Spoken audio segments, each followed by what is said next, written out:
किसान भाइयों नमस्कार, मैं विपिन सिंह आप सभी भाइयों का आपके अपने चैनल इंडियन फार्मिंग ज्ञान में एक बार फिर से स्वागत करता हूं।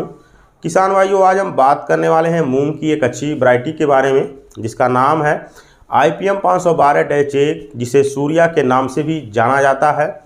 इसे IIPR कानपुर ने 2020 में किसानों के लिए लॉन्च किया है। तब से किसान इस मूंग वैरायटी की बुआई करते हुए चले आ रहे हैं।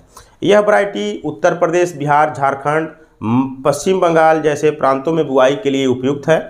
इन क्षेत्रों के अलावा भी कई प्रांतों के किसानों ने जो है इस वैरायटी की बुआई की है, तो उनका कहना है कि इस वैरायटी से यहाँ भी अच्छी पैदावारी देखने को मिलती है। तो देखा जाए तो आप ऐसे सभी क्षेत्रों में इस किस्म की बुआई कर सकते हैं जहाँ मूंग की खेती अच्छी तरह से की जा सकती है।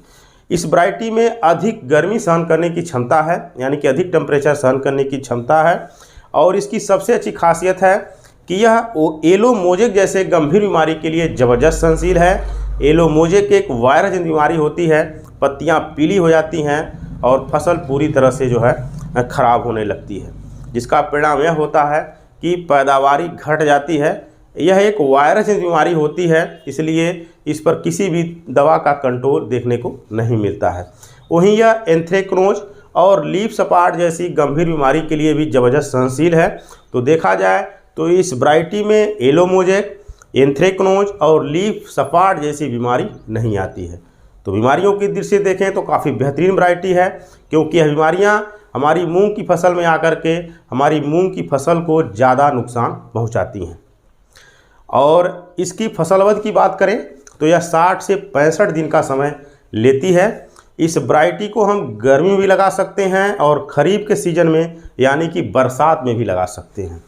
गर्मी में हम फरवरी से लेकर अप्रैल तक लगा सकते हैं। वहीं खरीफ यानी बरसात में जून से लेकर जुलाई तक इस वैरायटी की बुआई कर सकते हैं। इस वैरायटी की बुआई आप सीडील मशीन से भी कर सकते हैं, वहीं छिटकवा विधि से बिखेर करके भी कर सकते हैं। 1 एकड़ खेत की बुआई के लिए लगभग 10 किलोग्राम बीज लगता है। इसका जो दाना होता है वह हरे कलर का मध्यम बोल्ड और चमकदार होता है। इसके पौधे की हाइट मध्यम होती है और फलियां जो है गुच्छे में लगती हैं और अधिक शाखाओं का फुटाव भी इसके पौधे में देखने को मिलती है।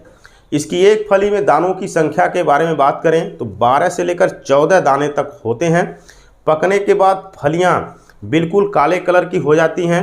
अधिक पकाव होने पर भी जो है फलियां तिलकती नहीं हैं। तो देखा जाए तो एक खासियत और भी है इसमें कि पकाव के बाद फलियां तिलकने जैसी समस्या देखने को नहीं मिलती है।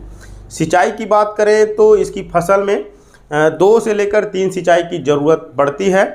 आपके पास 2 ही सिंचाई है तो आप 2 सिंचाई करके भी इस वैरायटी की खेती कर सकते हैं। वहीं 3 सिंचाई की सुविधा उपलब्ध है तो आप 3 सिंचाई करके भी इस वैरायटी की खेती कर सकते हैं। पैदावारी की बात करें तो इस वैरायटी से प्रति एकड़ औसत पैदावारी 6 से लेकर 8 कुंतल तक आसानी से मिल जाती है। वहीं अधिकतम पैदावारी की बात करें तो 9 से लेकर 10 कुंतल तक भी इस वैरायटी से मूंग की पैदावारी मिल सकती है। तो बहुत अच्छी वैरायटी है और यह सूर्या नाम से काफ़ी प्रचलित है और किसान इसकी बुआई करके मूंग की बहुत अच्छी पैदावारी लेते हैं।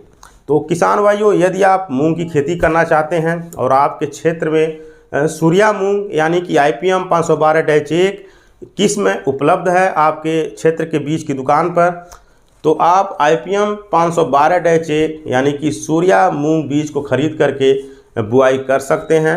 यह वैरायटी आपके लिए काफ़ी बेहतरीन साबित होगी और मूंग की आपको बहुत अच्छी पैदावारी देखने को मिलेगी। तो किसानों को जानकारी कैसी लगी कमेंट में ज़रूर बताएं। अगले वीडियो में एक नई जानकारी लेकर फिर मिलेंगे। तब तक के लिए धन्यवाद।